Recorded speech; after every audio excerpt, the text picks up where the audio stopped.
Hello friends, आज हम Excel में worksheet, workbook, cells, rows and columns के बारे में जानेंगे। जैसे आप अभी देख रहे हो, जो हमारे पास एक्सेल की वर्कशीट एक दिखाई दे रही है। एक्सेल में जो हमारी फाइल होती है, जैसे आप यहाँ पे देख रहे हो बुक 1 लिखा हुआ आ रहा है, ये हमारी फाइल का नाम है और एक वर्कबुक है। तो अगर हम अपनी फाइल को सेव कर देंगे, जैसे हमने फाइल पे जाके सेव पे क्लिक कर दिया और ब्राउज फीचर पे जाके हम लोकेशन जो है वो डॉक्यूमेंट सी चूज कर रहे हैं और इस फाइल का नाम हमने फाइल 1 रख दिया और सेव पे क्लिक कर दिया। अभी आप देखोगे यहाँ पे हमारी फाइल जो है वो सेव हो चुकी है। और बेसिकली अगर आप बोलोगे तो ये क्या है, एक वर्कबुक है। तो फिर से दोबारा अगर आपको मैं दिखाऊं, जब हम फाइल सेव करने लगते हैं तो यहाँ पे आप देखोगे सेव एज टाइप पे वर्कबुक है, एक्सेल वर्कबुक। तो हमने जो फाइल का नाम रखा था वो फाइल का नेम है और ये एक एक्सेल की वर्कबुक है और ये फाइल 1 के नाम के ऊपर हमने सेव कर दी है।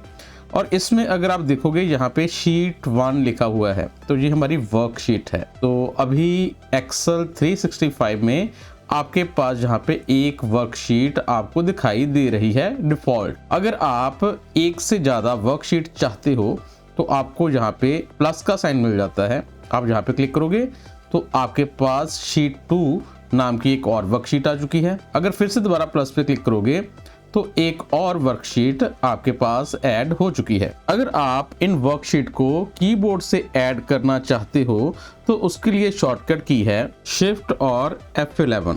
अभी हमने शिफ्ट F11 किया है तो एक और वर्कशीट हमारे पास ऐड हो चुकी है। आप ऑल्ट शिफ्ट और F1 प्रेस करके भी नई शीट ला सकते हो। ये अलग अलग तरीके हैं जिनसे आप अपनी वर्कबुक में एक से ज़्यादा वर्कशीट्स को ऐड कर सकते हो। जैसे हमने पहले भी बताया है कि अगर आपकी नई वर्कबुक है तो उसमें एक ही वर्कशीट आपको दिखाई देगी।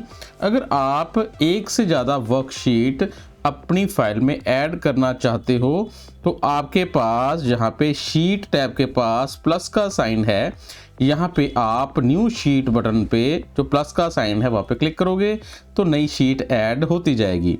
अगर आप कीबोर्ड से आप शिफ्ट और F11 की प्रेस करके या ऑल्ट शिफ्ट और F1 प्रेस करके नई शीट को अपनी फाइल में ऐड कर सकते हो। तो अब आप देख रहे हो कि हमारे पास एक वर्कबुक में 8 वर्कशीट्स ऐड हो चुकी हैं और इनकी जो मैक्सिमम जो काउंटिंग है कि आप मैक्सिमम कितनी वर्कशीट अपनी फाइल में ऐड कर सकते हो, ये आपकी सिस्टम की मेमोरी और कैपेबिलिटी पे डिपेंड करता है। अगर आपका सिस्टम स्ट्रांग है, बढ़िया प्रोसेसर और बढ़िया रैम लगी हुई है, तो आप मैक्सिमम कई वर्कशीट्स को अपनी फाइल में ऐड कर सकते हो। पर जितनी वर्कशीट्स आप ऐड करते जाओगे आपकी फाइल स्लो होती जाएगी, आपके काम करने में दिक्कतें बढ़ती जाएंगी। इसलिए ज़्यादा वर्कशीट्स मतलब डिपेंड करता है डाटा के ऊपर, आपको ज़्यादा वर्कशीट्स को एक फाइल में ऐड नहीं करना चाहिए। अगर आप ज़्यादा ऐड करोगे तो बाद में फाइल स्लो होती जाएगी। अभी आपने जो देखा है ये आपके पास वर्कशीट्स हैं और वर्कशीट में आगे आप यहाँ पे देख रहे हो ABC, ये कॉलम हेडिंग्स हैं और ये 1 2 3 रोज हैं। अगर आप इनमें मूव करोगे, जैसे हम नीचे जाते हैं तो यहाँ पे नीचे रोज आती जा रही हैं, आती जा रही हैं, आती ही जा रही हैं।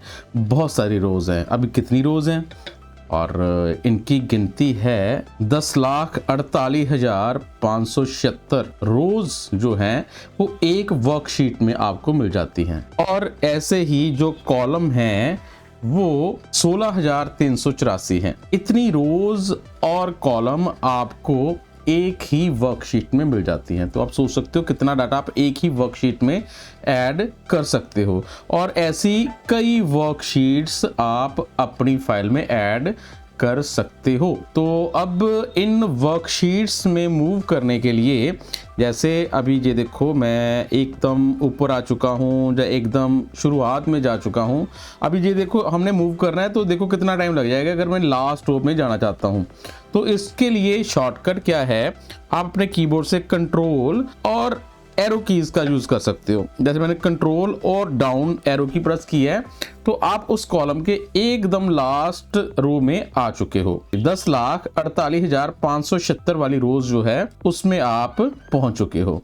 और ऐसे ही अगर कंट्रोल और राइट एरो को प्रेस करोगे तो आप एकदम एंड वाले कॉलम में, जिसका नाम XFD जो हमारा लास्ट कॉलम है, और ये अगर कॉलम्स की गिनती करेंगे तो ये 16,384 जो नंबर वाला कॉलम है वहां पे हम पहुंच चुके हैं। और इसी के साथ अगर मैं इसके एकदम ऊपर वाले मतलब ए वाले रो में जाना चाहता हूँ, 1 वाले रो में जाना चाहता हूँ, तो मैं कंट्रोल और अप एरो प्रेस कर दूंगा तो ये पहली रो है और लास्ट कॉलम में आप पहुंच चुके हो। ये आपका कीबोर्ड है और ये आपकी एरो कीज हैं। इन एरो कीज से आप अपनी वर्कशीट में मूव कर सकते हो। तो जैसे अभी हमने यहाँ पे क्लिक किया है और राइट एरो करते जाएंगे तो ये आगे आगे हमें मूव करता जाएगा। अगर ऐसे ही हम लेफ्ट एरो करेंगे तो आप पीछे की तरफ जाना शुरू कर दोगे। तो ये आपको कॉलम जो हैं उनके नाम दिखाई दे रहे हैं, UVW, ये आपके कॉलम के नाम है। ये आगे आगे ऐसे ही आपको दिखाई देते रहेंगे, पहले A, B, E, C, E ऐसे आगे चलते रहते हैं। और एरो की से आप अपनी शीट में लेफ्ट या राइट मूव कर सकते हो। ऐसे ही ये अगर आप रोज में आगे पीछे जाना चाहते हो तो ये अप एंड डाउन कीज है। अब हमने यहाँ पे डाउन एरो की प्रेस की है और आप यहाँ पे नीचे की तरफ जाना शुरू कर चुके हो। तो यहाँ पे आप देखोगे कि यहाँ पे रोज की गिनती आ रही है, 1 2 3 ऐसे अलग अलग रोज की गिनती आ रही है। ऐसे ऊपर जाएंगे तो आप ऊपर की तरफ मूव कर पाओगे। तो ये हमारी वर्कशीट है जिसमें वर्कशीट में ये अलग अलग रोज एंड कॉलम्स हमें दिए हुए हैं। तो अगर आप लास्ट कॉलम में जाना चाहते हो तो एक तो जो एरो कीज है यहाँ से अगर करोगे तो काफ़ी टाइम में आप लास्ट कॉलम तक जा पाओगे। अगर आप यहाँ से कीबोर्ड से कंट्रोल और साथ में राइट एरो प्रेस करोगे तो आप लास्ट कॉलम में आ जाओगे। तो अभी आप देखोगे कि हम पहले वाली रो है और कॉलम जो है वो लास्ट XFD जो कॉलम है वहां पे आप पहुंच चुके हो। ऐसे ही अगर आप लास्ट जो ये हमारा लास्ट कॉलम था और अगर आप लास्ट रो में जाना चाहते हो, जैसे हमने ये रोज डाउन एरो करेंगे तो आप नीचे की तरफ मूव कर पाओगे। अभी ये देखो 3 4 जहाँ पे हमारे पास रोज आ रही हैं, पर हमने अगर लास्ट जो 10,48,576 वाली जो हमारा रो है वहाँ पे जाना चाहते हो तो उसमें जाने के लिए हमें बहुत समय लग जाएगा।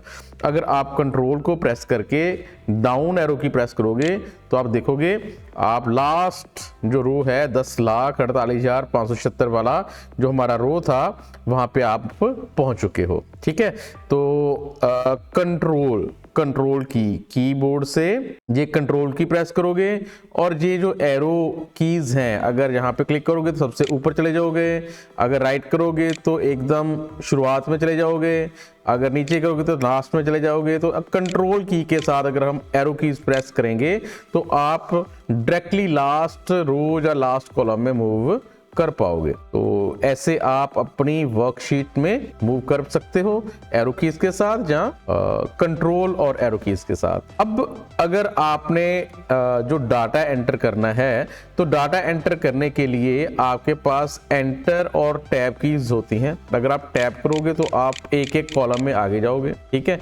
अगर शिफ्ट के साथ टैब प्रेस करोगे तो आप पीछे की तरफ आना शुरू हो जाओगे, टैब से आगे जाओगे। अगर शिफ्ट टैब करोगे तो पीछे की तरफ मूव करेगा। ऐसे ही अगर आपने नीचे की तरफ मूव करना है तो एंटर है, एंटर करेंगे तो आप सेल्स में नीचे की तरफ मूव करना शुरू कर दोगे। अगर शिफ्ट को प्रेस करके साथ में एंटर करोगे तो फिर से ऊपर की तरफ जाना शुरू कर दोगे। तो डाटा एंट्री के समय हमें टैब और एंटर की का यूज करना चाहिए। तो कैसे करेंगे, अभी हम यहाँ पे कुछ डाटा फीड अपनी शीट में करते हैं। तो उसके लिए हमने जहाँ पे जैसे नेम हमने टाइप किया है, उसके बाद हमने टैब की प्रेस की है तो आगे चल गए हैं। अभी यहाँ पे roll number, then Hindi, then Punjabi, ये हम कॉलम के नाम दे रहे हैं। अभी हम एक एक नाम लेके बाद में टैब प्रेस करते हैं तो हम नेक्स्ट कॉलम में मूव कर रहे हैं।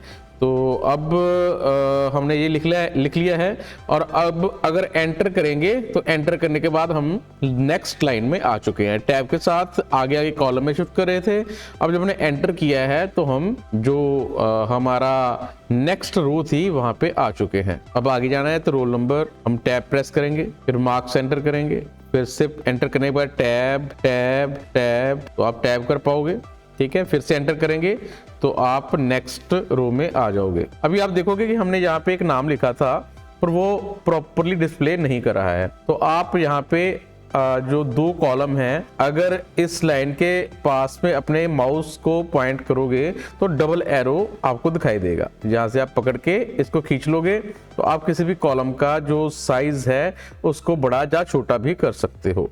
जैसे अभी यहाँ पे कंप्यूटर भी पूरा नहीं लिखा आ रहा है, तो हम यहाँ पे क्लिक करेंगे, 2 जो हमारे कॉलम है उनके बीच में जो लाइन है, लाइन के पास डबल एरो आ जाएगा और वहां से आप क्लिक करके ड्रैग करके उनका कॉलम का साइज बड़ा या छोटा कर सकते हो। ऐसे ही अगर आप रो के पास अपने 2 रो के बीच में जो लाइन है वहां पे अपने माउस को पॉइंट करोगे तो डबल एरो आ जाएगा और इसको पकड़ के आप रो का साइज भी बड़ा या छोटा कर पाओगे। तो ऐसे हम अपनी शीट में डाटा एंटर कर सकते हैं। अब अगर हमने जस्ट नेम ही लिखने हैं तो जैसे अभी हमने एक नाम लिखा है और साथ में एंटर प्रेस कर दिए तो हम वो नेक्स्ट कॉलम में नेक्स्ट रो में आ चुके हैं। फिर से एंटर करेंगे तो नेक्स्ट रो में आ जाओगे, ठीक है। टैब करेंगे तो आगे जा सकते हैं।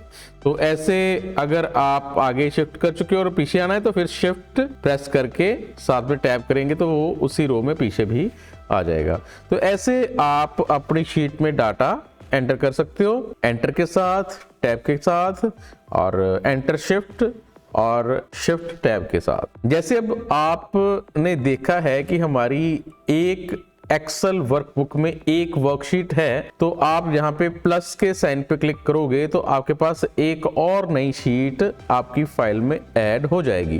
तो एक शीट में जैसे हमने जाना है कि 10,48,576 रोज हमें एक ही शीट में मिल जाती हैं और 16,384 जो है वो कॉलम है जो एक ही शीट में हमें मिल जाते हैं। और ऐसी आप जितनी चाहे उतनी शीट्स को ऐड कर सकते हो।